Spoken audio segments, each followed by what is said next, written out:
So, hello and welcome back yet again to another evening with Mary Shelley. Or an evening with me reading you Mary Shelley. You know, kind of the same idea. I am enjoying this immensely, and yeah, so far, reading at least from the monster's point of view, he's a much more sympathetic character to me than Victor. But then again, I liked Victor a lot better when he was relating his early childhood than I did once he started relating his adulthood. So maybe my opinions will change on the monster, but he is definitely the more sympathetic character. I hope everybody is doing well. I hope you're enjoying this story so far. I'm enjoying it more than I thought I would. And now I'm wondering, I know I've seen creature features of Frankenstein, like the old black and whites and stuff, and maybe even some of the old stuff from the 60s. But has there been a modern retelling of Frankenstein? Because I feel like it's one that could really use a reboot. Like, the classic characters are classics for a reason. And if somebody delved a little bit more to make the movie like the book, I think it would be a really good one. I mean, that might just be me. Considering I don't usually do a lot of movie watching, I'm not really one to talk, but interesting premise. Anyway, we're going to be jumping back in and reading another two chapters tonight from the monster's point of view in Volume 2 of Frankenstein by Mary Shelley, the Modern Prometheus, beginning with Chapter 5. I have to put on my eyes so I can actually see. I now hasten to the more moving part of my story. I shall relate events that impressed me with feelings which, from what I have been, made me what I am. Spring advanced rapidly, the weather became fine, and the skies cloudless. It surprised me that what before was desert and gloomy should now bloom with the most beautiful flowers and verdure. My senses were gratified and refreshed by 1,000 scents of delight and 1,000 sights of beauty. It was on one of these days, when my cottagers periodically rested from labor, the old man played on his guitar and the children listened to him, that I observed the countenance of Felix was melancholy beyond expression. He sighed frequently, and once his father paused in his music, and I conjectured by his manner that he had asked the cause of his son's sorrow. Felix replied in a cheerful accent, and the old man was recommencing his music when someone tapped at the door. It was a lady on horseback, accompanied by a countryman as a guide. The lady was dressed in a dark suit and covered with a thick black veil. Agatha asked a question, to which the stranger only replied by pronouncing in a sweet accent the name of Felix. Her voice was musical, but it was unlike that of either of my friends. On hearing this word, Felix came hastily to the lady, who, when she saw him, threw up her veil, and I beheld a countenance of angelic beauty and expression. Her hair a shining raven black and curiously braided, her eyes dark but gentle, although animated, her features of a regular proportion, and her complexion wondrously fair, each cheek tinged with a lovely pink. Felix seemed ravished with delight when he saw her. Every trait of sorrow vanished from his face, and it instantly expressed a degree of ecstatic joy of which I could hardly have believed it capable. His eyes sparkled as his cheeks flushed with pleasure, and at that moment I thought him beautiful as the stranger was. She appeared affected by different feelings. Wiping a few tears from her lovely eyes, she held out her hand to Felix, who kissed it rapturously and called her, as well as I could distinguish, his sweet Arabian. She did not appear to understand him, but she smiled. He assisted her to dismount and, dismissing her guide, conducted her into the cottage.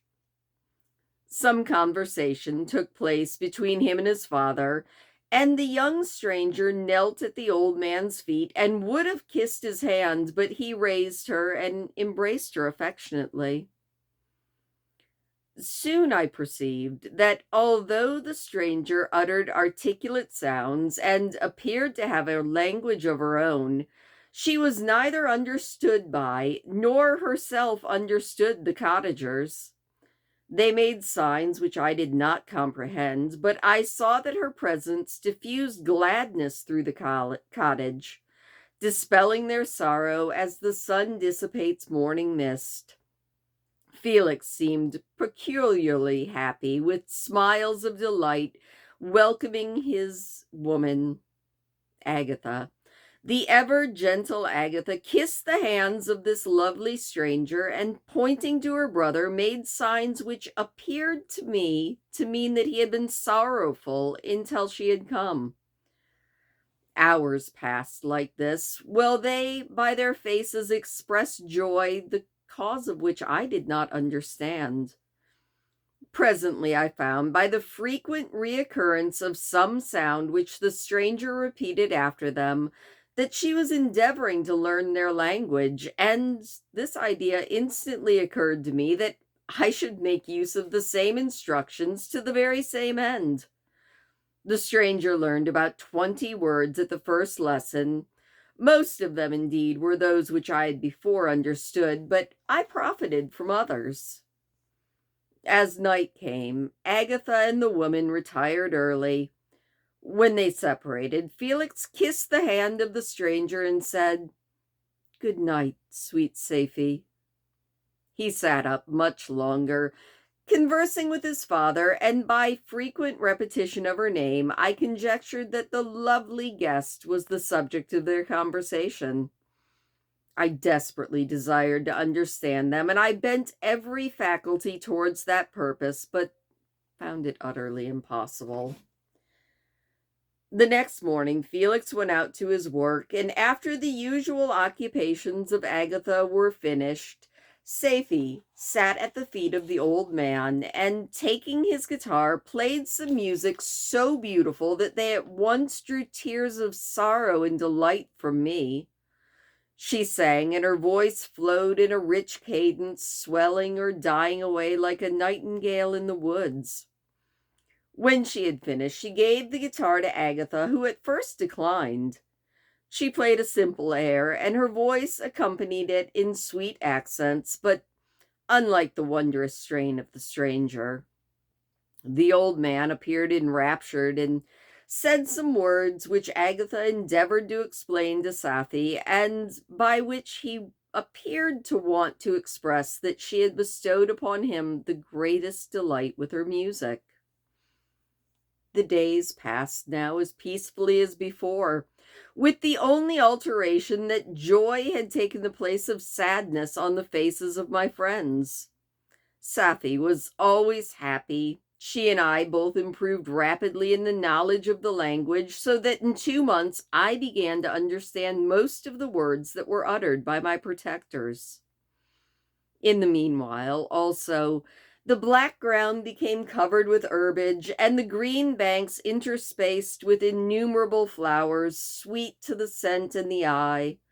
Stars of pale radiance among the moonlit woods, and the sun became warmer, the nights clear and balmy, and my nocturnal rambles were an extreme pleasure to me, although they were considerably shortened by the late setting and early rising of the sun, for I never went out during the daylight, fearful of meeting with the same treatment that I had endured in the first village I had entered.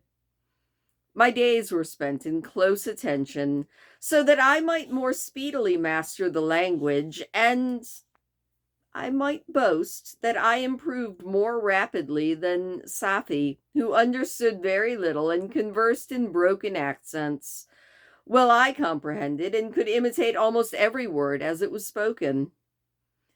While I improved in speech, I also learned the science of letters as it was taught to the stranger, and this opened before me a wild field of wonder and delight. The book from which Felix instructed Safi was Volney's Ruins of Empires. I should not have understood the purpose of this book had not Felix, in reading it, given very minute explanations. He had chosen this work, he said, because the declamatory style was framed in an imitation of Eastern authors. Through this work, I obtained a cursory knowledge of history and a view of the several empires at present existing in the world. It gave me an insight into the manners, governments, and religions of the different nations. I heard of the lazy Asiatics, the stupendous genius and mental of the Grecians, of the wars and wonderful virtue of the early Romans, of their subsequent degeneracy, of the decline of that mighty empire of chivalry and Christianity. I learned of kings. I heard of the discovery of the American hemisphere, and I wept with Safi over the fate of its original inhabitants. These wonderful narrations inspired me with strange feelings. Was man indeed at once so powerful, so virtuous and magnificent, but at the same time so vicious and base? He appeared at one time a mere scion of evil principle, and at another all that was and can be conceived as noble and godlike. To be a great and virtuous man appeared the highest honor that can befall a sensitive being. To be base and vicious, as many in the record have been, appeared the lowest degradation, and a condition more abject than that of a blind mole or a worm. For a long time I could not conceive how one man could go forth to murder his fellow, or even why there were laws and governments, but when I heard the details of vice and bloodshed, my wonder ceased, and I turned away with disgust and loathing. Every conversation of the cottagers now opened new wonders to me. While I listened to the instructions which Felix bestowed upon Safi, the strange system of human society became explained to me. I heard of the division of property, of immense wealth and squalid poverty, of rank, descent, and noble blood. These words induced me to turn towards myself. I learned that the possessions the most esteemed by your fellow creatures were high and unsullied descent that was united with riches. A man might be respected with only one of these advantages, but without either, he was considered, except in very rare instances, as a vagabond and slave, doomed to waste his power for the profit of the chosen few. And what was I? Of my creation and creator, I was absolutely ignorant, but I knew I possessed no money, no friends, no kind of property. I was also endured with a figure hideously deformed and loathsome. I was not even of the same nature as man. I was more agile than they, and I could subsist upon coarser diet. I bore the extremes of heat and cold with less injury to my frame, and my stature far exceeded theirs. When I looked around, I saw no one like me. Was I then a monster, a blot upon the earth, from which all men fled and whom all men would disown? I cannot describe to you the agony that these reflections inflicted on me. I tried to dispel them, but sorrow only increased with my knowledge. That I had forever remained in my native woods, nor known or felt beyond sensations of hunger, thirst, and heat. What a strange nature is knowledge. It clings to the mind when it has once seized upon it like lichen on a rock. I wish sometimes to shake off all thought and feeling, but I learned that there was but one means to overcome the sensation of pain, and that was death, a state which I feared but did not understand. I admired virtue and good feelings, and I loved the gentle manners and the qualities of my cottagers, but I was shut out from intercourse with them, except through means which I obtained by stealth when I was unseen and unknown, and which rather increased, other than satisfying, the desire that I had of becoming one among my fellows. The gentle words of Agatha and the smiles of the charming woman were not for me. The mild extortions of the old man and the lively conversation of my much-loved Felix were not for me. Miserable, unhappy wretch. Other lessons were impressed upon me even more deeply.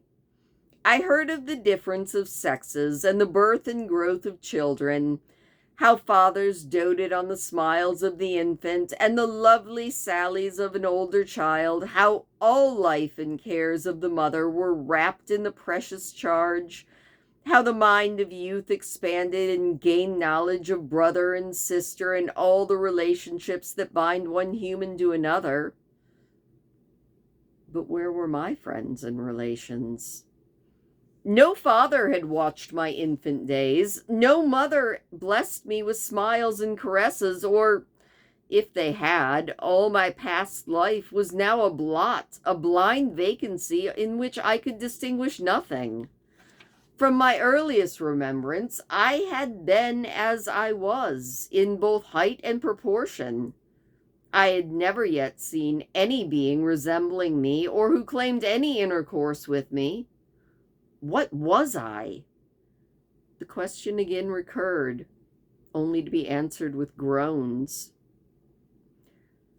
I will soon explain to what these feelings tended, but allow me now to return to the cottagers, whose story excited me in such various feelings of indignation, delight, and wonder, but which all terminated in additional love and reverence for my protectors, for I so loved an innocent, half-painful self-deceit to call them. And that is the end of chapter 5.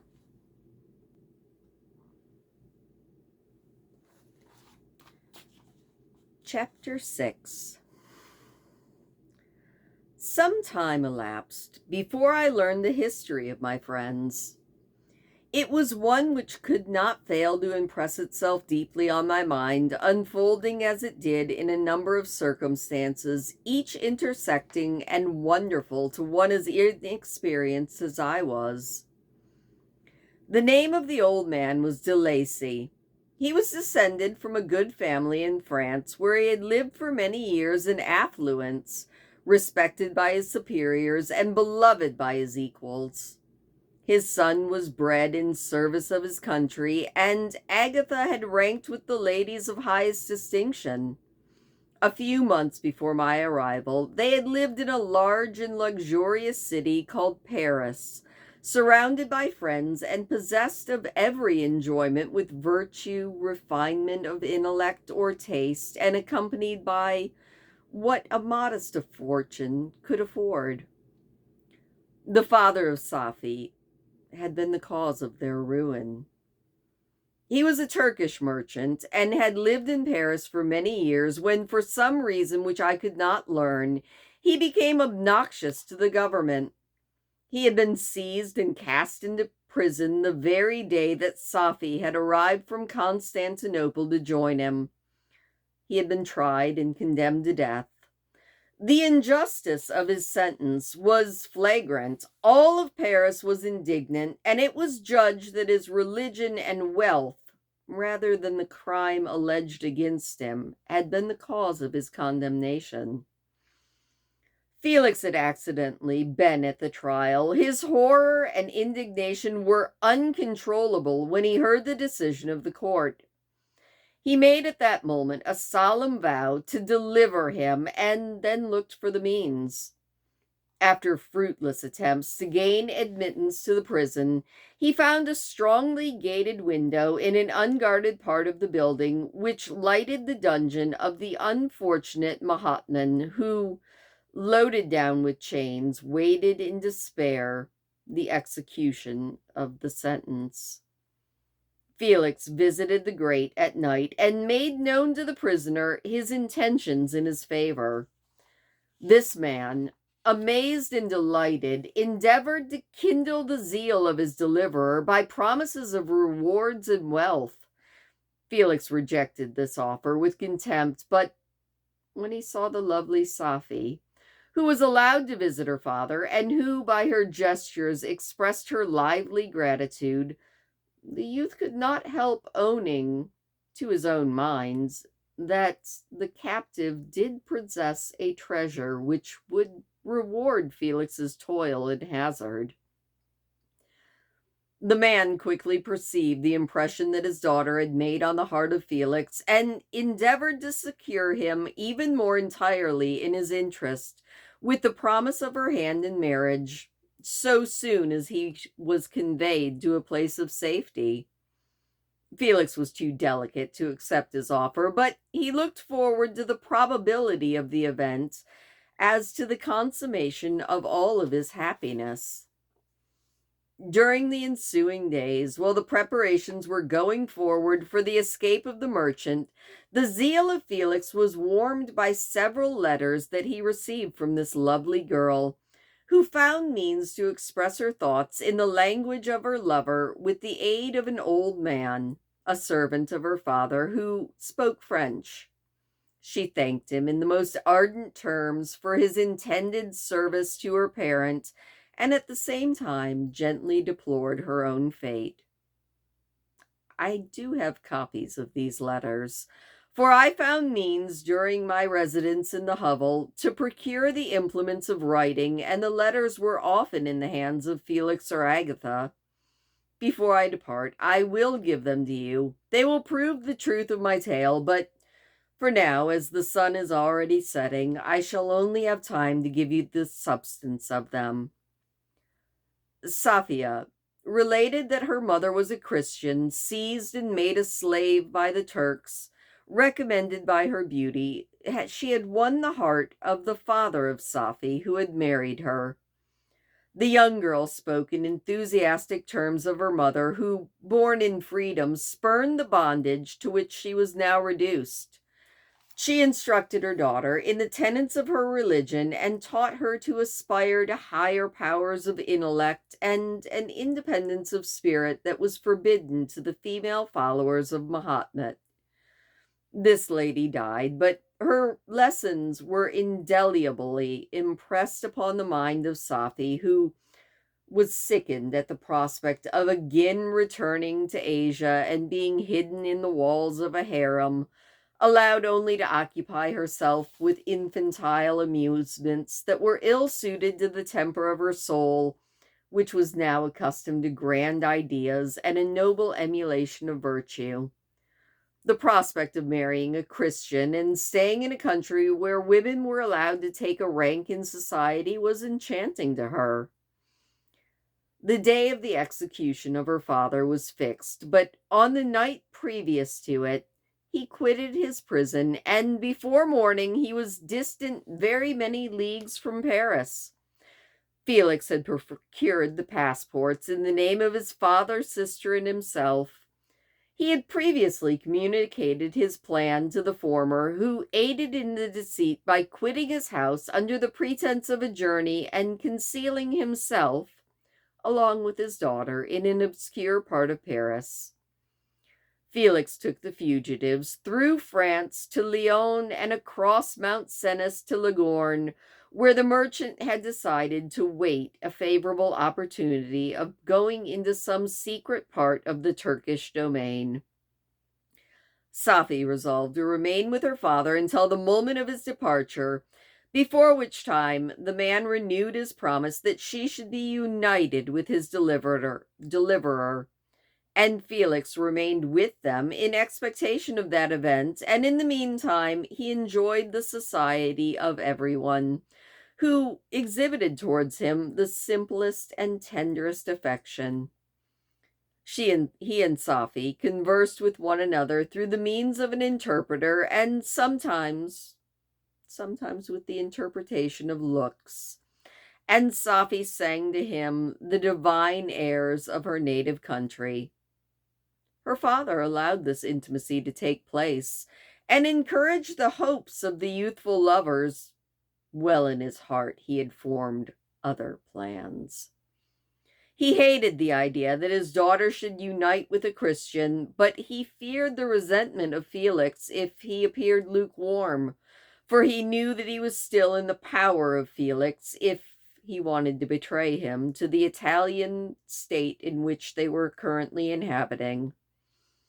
He thought up 1,000 plans by which he should be enabled to prolong the deceit until it might no longer be necessary, and then secretly take his daughter with him when he departed.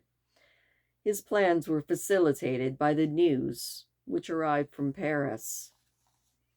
The government of France were greatly enraged at the escape of their victim, and they spared no pains to detect and punish whoever had delivered him. Felix's plot was quickly discovered, and De Lacy and Agatha were thrown into prison. This news had reached Felix and roused him from his dream of happiness. His blind and aged father and his gentle sister lay in a foul dungeon while he was enjoying free air and the society of she who he loved. This was a torture to him.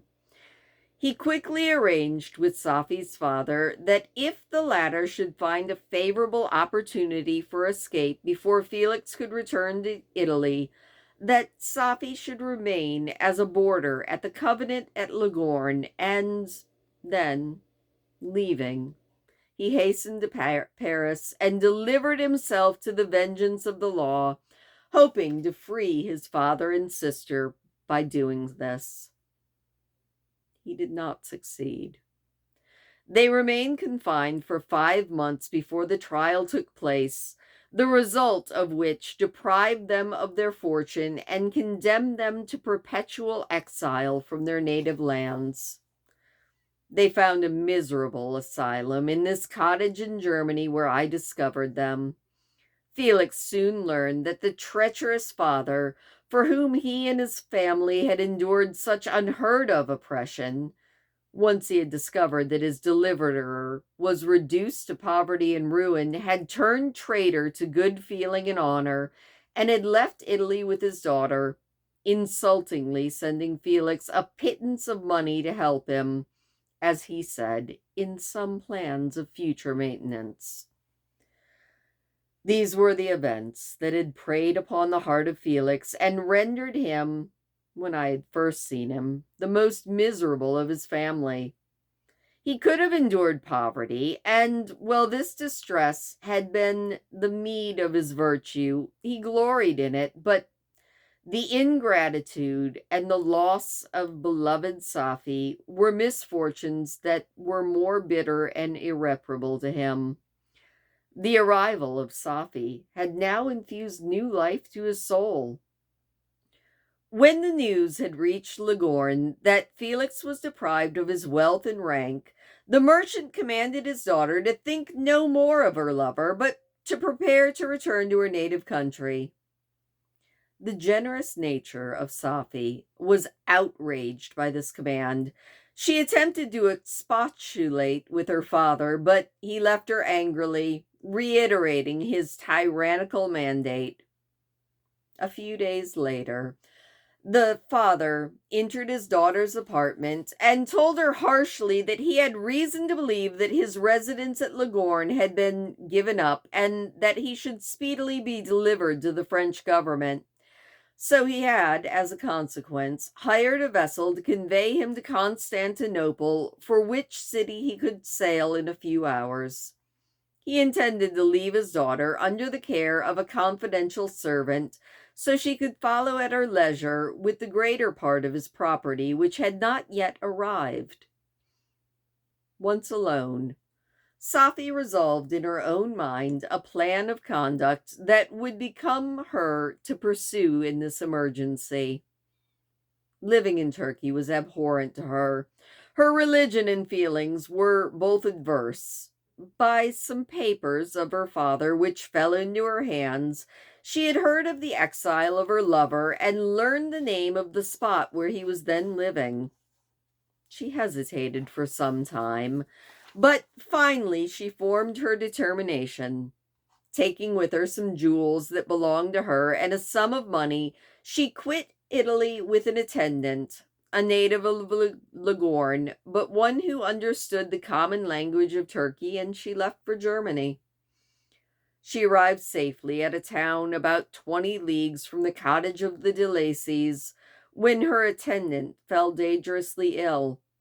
Safie nursed her with devoted affection, but the poor girl had died, and then Safie was left alone, unacquainted with the language of the country and ignorant of the customs of the world.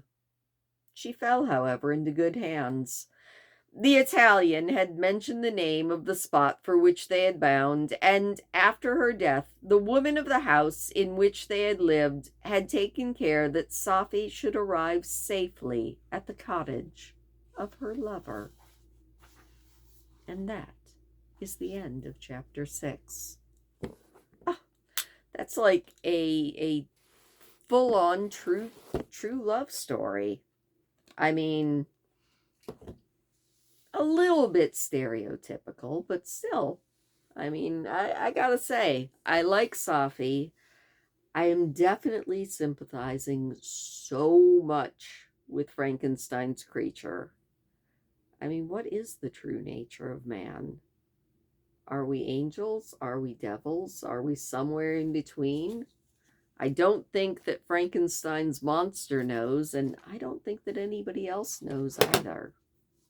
I do like this book. And I hope you're enjoying it as much as I am. Thank you so much for listening to another couple of chapters with me. And yeah, be sure and hit the thumbs up button on your way out. It does always make me smile. Hit the subscribe button if you're not already, because why not? It's free. And I will see you next time.